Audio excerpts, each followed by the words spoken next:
Being an ally means to me recognising that racism is pervasive throughout our society and trying to be actively part of the solution rather than passively part of the problem. It means recognising and being aware of my own implicit bias and my own racism. Obviously, that's unintentional racism, but being an ally means that you have to recognise that intent has no bearing whatsoever on the harmful impact that racism has on people from a BME background. It means understanding that as a white person, I can never walk in the shoes of a person from a BME background. But what I can do is be dedicated and committed to educating myself around the sources and effects of personal, cultural, and systemic racism. It means trying to be aware of and recognise racism in all its forms. It means trying to be comfortable with being uncomfortable.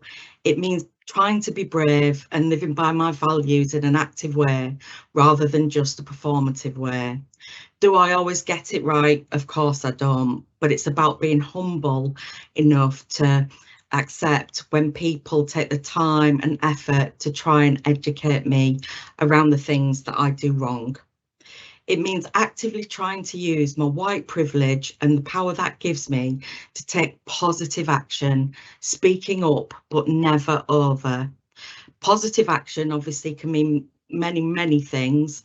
For example, depending on the circumstances, it might mean speaking up to support a colleague when they experience a microaggression, or it might mean approaching them afterwards to say, hey, are you all right? That was not okay. Is there anything that I can do to help and support you? It might mean challenging other colleagues or service users, obviously with compassion and trying to help them to recognise their own implicit bias. Or it might mean raising issues with managers to try and influence the organisation's policy and procedure. It might mean signing a petition or donating money to an organisation who are trying to bring about systemic change. But what being an ally will always mean is being active, doing action.